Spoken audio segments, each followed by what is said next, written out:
சிவமயம் நேயர்களுக்கு வணக்கம். வணக்கம் சார். வணக்கம்மா.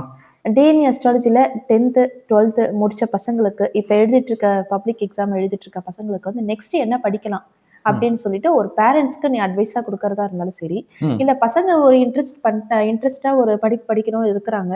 அது அவங்களுக்கு செட் ஆகுமா, செட் ஆகாதா அப்படின்னு சொல்ற விஷயமாக இருக்கட்டும் சரி, அவங்களுக்கான கைடன்ஸ் அவங்க எப்படி உங்களை அப்ரோச் பண்ணணும் அப்படின்றத கொஞ்சம் டீட்டெயிலா கொடுத்துருங்க. இந்த டைம் வந்து எக்ஸாம் எழுதிட்டு இருக்கக்கூடிய பசங்க 10th முடிச்சுட்டு வந்து +1 +2 குரூப் எடுக்கிற பசங்க இருப்பாங்க. ஆமா. +1 +2 முடிச்சுட்டு காலேஜ்ல வந்து இன்னும் கிராஜுவேஷன் சேராத ஸ்டூடெண்ட்ஸ், மாணவர்கள் மாணவிகள் இருப்பாங்க. ஸோ இப்போ இவங்களுக்கு வந்து நம்ம சொல்லிக்கக்கூடிய விஷயம் என்னன்னா, நீங்க இப்ப தேர்ந்தெடுக்கிறது வெறும் படிப்பு கிடையாது.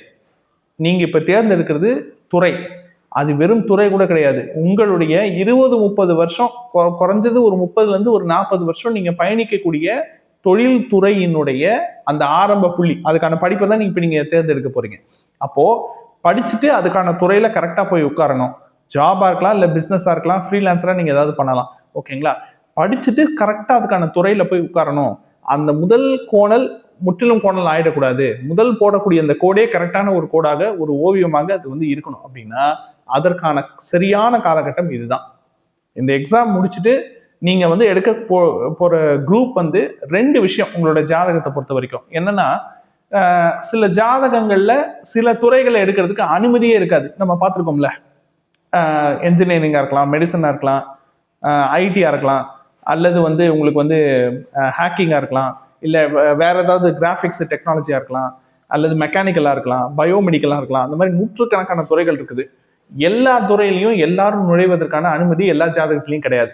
ஓகேங்களா? முதல்ல ஒரு ஜாதகத்துல ஒரு துறையில் நுழைவதற்கு அனுமதி இருக்குதா இல்லையான்னு பார்க்கணும். இது முதல் விஷயம் டிஎன்ஏ அஸ்ட்ராலஜில. அப்புறம் 2வது விஷயம், நமக்கான சிறந்த துறை எதுன்னு பார்க்கணும்ல. நமக்கு ஆப்ஷன்ஸ் நிறைய இருக்கும். நம்மளுடைய லக்னத்துல இருந்து 6, 10 இந்த 2 பாவம் நம்மளுடைய கெரியரை நிர்ணயிக்கக்கூடிய பாவம். இந்த கெரியர் அப்படின்ற அந்த 6ஆம் பாவம் 10ஆம் பாவத்துல நிறைய கர்ம பதிவுகள் தொடர்பு சில பேருக்கு இருக்கும். ஆப்ஷன்ஸ் நிறைய இருக்கும். ஆனா அந்த ஆப்ஷன்ஸ்ல எது பெஸ்ட் ஆப்ஷன் நம்ம தெரிஞ்சுக்கணும் இல்லைங்களா? ஸோ நமக்கான சிறந்த தொழில் தேர்வு, நமக்கான சிறந்த தொழில் பாதை, வாழ்க்கை பாதை எதுன்றதை தெரிஞ்சுக்கிறதுக்காகவும், சில விஷயங்களை நுழையிறதுக்கு நமக்கு அனுமதி இருக்கா இல்லையா அப்படின்றத கேட்டு எதுல அனுமதி இருக்கோ அந்த துறைக்குள்ள நுழைவதற்காகவும் இந்த 2 படிநிலையை கரெக்டா நம்மளோட ஜாதகத்துல தெரிஞ்சு நோட் பண்ணி வச்சுக்கிட்டு அதுக்கு தகுந்த மாதிரி கலந்து ஆலோசித்து முடிவெடுக்கிறதுக்கு உங்களுக்கு இந்த ஜோதிடம் பயன்படும். ஸோ இப்போ இந்த கெரியர் கவுன்சிலிங் யாருக்கெல்லாம் வேணுமோ, இந்த தொழில் கவுன்சிலிங் யாருக்கெல்லாம் வேணுமோ, ஸ்டூடெண்ட்ஸ் தாராளமாக காண்டாக்ட் பண்ணலாம். ஸ்டூடெண்ட்ஸ்னுடைய பேரண்ட்ஸும் தாராளமாக காண்டாக்ட் பண்ணலாம். நீங்கள் காண்டாக்ட் பண்ண வேண்டிய நம்பர், வாட்ஸ்அப் நம்பர் 8608077781. அந்த நம்பருக்கு நீங்கள் காண்டாக்ட் பண்ணலாம். இது இல்லாமல் சில பேர் ஏற்கனவே ஜாப்ல இருந்திருப்பீங்க. ஒரு 25 வயசு, 28 வயசு, 30 வயசு, ஏன் இப்போ 35 வயசுல கூட இப்போ நீங்கள் அட் இருப்பீங்க. ரொம்ப வருஷமா கம்பெனிக்கு போயிருப்பீங்க. ரொம்ப வருஷமா நிறைய ஜாப் நீங்க மாறி இருக்கலாம். இல்லை ஒரே கம்பெனியில கூட செஞ்ச வேலையே திரும்ப திரும்ப செஞ்சு உங்களுக்கு ஒரு மாதிரி டிப்ரெஷன் ஆயிருக்கும். இப்போ உங்களுக்கு தோணுது, ஏதாச்சும் நம்ம சொந்த பிசினஸ் ஏதாவது பண்ணலாமா, ஓன் பிசினஸ் ஏதாவது நம்ம எடுத்து செய்யலாமா, இல்லை ஃப்ரீலான்சரா நம்ம ஏதாவது சுய தொழில் அல்லது சுய வேலை வாய்ப்பு நம்ம ஏதாவது தேடலாமா, இண்டிவிஜுவலா நம்ம ஏதாவது பண்ணலாமா அப்படின்னு உங்களுக்கு ஒரு எண்ணம் தோணுது. ஆனா என்ன பண்ணலாம்னு உங்களுக்கு தெரியல. ஜாதக பிரகாரம் நம்ம என்ன மாதிரி டைரக்ஷன்ல போகலாம், என்ன துறை சார்ந்து நம்ம பிசினஸ் பண்ணலாம் அப்படின்றது உங்களுக்கு தெரியல. அப்படின்னாலும் தாராளமாக உங்களுடைய ஜாதகத்துல 6ஆம் பாவம் 10ஆம் பாவம் அது மூலியமாக தொடர்பு கொண்டிருக்கின்ற மரபணு கர்ம பதிவு உங்களுக்கு அதுக்கு ஹெல்ப் பண்ணும். ஸோ உங்க ஜாதகம் பார்த்துட்டு என்ன மாதிரியான பிசினஸ், என்ன மாதிரியான ஃபீல்டு சார்ந்த சுய தொழில் நீங்க சூஸ் பண்ணா கரெக்டா இருக்கும் அப்படின்றது நீங்க தெரிஞ்சுக்கலாம். ஆனா அதுல சிக்கல் என்னன்னு பாத்தீங்கன்னா, 17 வயசு 15-17 வயசு பசங்க கேட்க வேண்டிய கேள்வியை 30-37 வயசு ஆண்கள் வந்து கேட்பாங்க. நான் எந்த ஃபீல்டுக்கு வேலைக்கு போனா கரெக்டா இருக்கும் சார்? ஏற்கனவே படிச்சிருப்பாங்க, படிச்சுட்டு ஒரு ஃபீல்டு வேலையில இவ்வளவு வருஷம் இருந்துருவாங்க, இருந்துட்டு இப்ப சம்மந்தமே இல்லாத ஒரு ஃபீல்டுக்கு நம்ம இப்ப வந்து ஜாபுக்கு போறதுக்கு நான் ரெடின்ற மாதிரி கேட்பாங்க. ஸோ கேள்வின்றது தெளிவா இருக்கணும். 15-17 வயசு ஆட்களுக்கு நம்ம படிப்பு தேர்வு சொல்லலாம். ஆனா 35-40 வயசு ஆட்களுக்கு நம்ம படிப்பு தேர்வு சொல்ல முடியாது. தொழில் சுய தொழில் நீங்க பண்ண போறீங்கன்னா என்ன மாதிரி பிசினஸ் நீங்க பண்ணலாம், என்ன மாதிரி ஆண்டர்பிரினர்ஷிப் நீங்க கொண்டு வரலாம் அப்படின்றதுக்கான கைடன்ஸ் நம்ம கொடுக்கலாம். ஸோ இதை வித்தியாசப்படுத்தி நீங்க டீட்டெயில்டா பார்க்கணும்னா தாராளமா நீங்க மரபணு ஜோதிடத்தை வழிகாட்டுதலுக்காக அணுகலாம் உங்களுடைய நல்ல எதிர்காலத்தை நோக்கி. ஓகேங்க சார். அது இல்லாம நம்ம இப்ப அந்த கரும்பு டாட் இன் அந்த சாஃப்ட்வேர பத்தி நம்ம நெறைய பேசியிருக்கோம். நெறைய பேர் அத பார்த்து நம்ம ஸ்டூடெண்ட்டா ஆகியிருக்காங்க. ஸ்டூடெண்ட்டா ஆகி அத பர்ச்சேஸும் பண்ணியிருக்காங்க. ஆனா ஒரு சிலர் வந்து, "சார் எனக்கு என்னால கிளாஸ் படிக்கிற அளவுக்கு எனக்கு டைம் கிடையாது. எனக்கு உங்கள வீடியோ நான் பார்க்குறேன். ஓரளவுக்கு எனக்கு ஐடியா இருக்கு. டிஎன்ஏ அஸ்ட்ராலஜினா. ஸோ அந்த சாஃப்ட்வேர் எனக்கு கிடைச்சா நல்லாருக்கும். என்னுடைய ஜாதகத்துக்கு. என்னோட ஜாதகம் பிடிஎஃப்பா நீங்க குடுத்தீங்கன்னா கூட ஓகே." அப்படின்னு சொல்லி கேட்டுருக்காங்க. அவங்க எப்படி உங்கள கான்டாக்ட் பண்றது? தாராளமா ஜாதகத்தினோட பிடிஎஃப் வாங்கிக்கலாமா? கிட்டத்தட்ட ஒரு 83லேருந்து ஒரு 85 பக்கம் கொண்ட பிடிஎஃப் ரிப்போர்ட் அது. ஓகேங்களா? அதுல வந்து என்ன இருக்கும்னா 12 பாவத்துக்கும் உண்டான கர்ம தொடர்புகள் என்ன? நம்மளுடைய 6ஆம் பாவம், 10ஆம் பாவம், தொழிலுக்கு உண்டான தொடர்பு என்ன? நம்ம லக்னத்துக்கு என்ன தொடர்பு இருக்குது? ராசி நட்சத்திரத்துக்கு என்ன கர்ம தொடர்பு இருக்குது? 4ஆம் பாவம்ன்ற தாய் அல்லது வீடு, மனை, வாகனம், சொத்து, சுகம் இந்த மாதிரி 12 சைக்கிள்ஸ் இருக்கு இல்லைங்களா? திருமணம் சம்பந்தப்பட்ட விஷயம். ஒவ்வொரு பாவத்துக்கும் என்னென்ன கர்ம தொடர்பு இருக்குது அப்படின்றது டீட்டெயிலா தெரிஞ்சுக்க முடியும். அதுல எந்த பிரச்சனையும் இல்லை. ஆனா நம்ம ரெஸ்ட்ரிக்ஷன் ஏன் போட்டு வச்சோம்னா, அதுல இத்தனை கர்ம தொடர்பு இருக்குது, இவ்வளவு மதிப்பெண் இருக்குது, ஃபர்ஸ்ட் ப்ரியாரிட்டி இது, இதெல்லாம் டீட்டெயிலா அதுல கொடுத்துருக்கோம். ஓகேங்களா? ஆனா அதை பார்த்து தகவல் எடுக்கணும்ல, அந்த தகவல் எடுக்க தெரியணும்ல.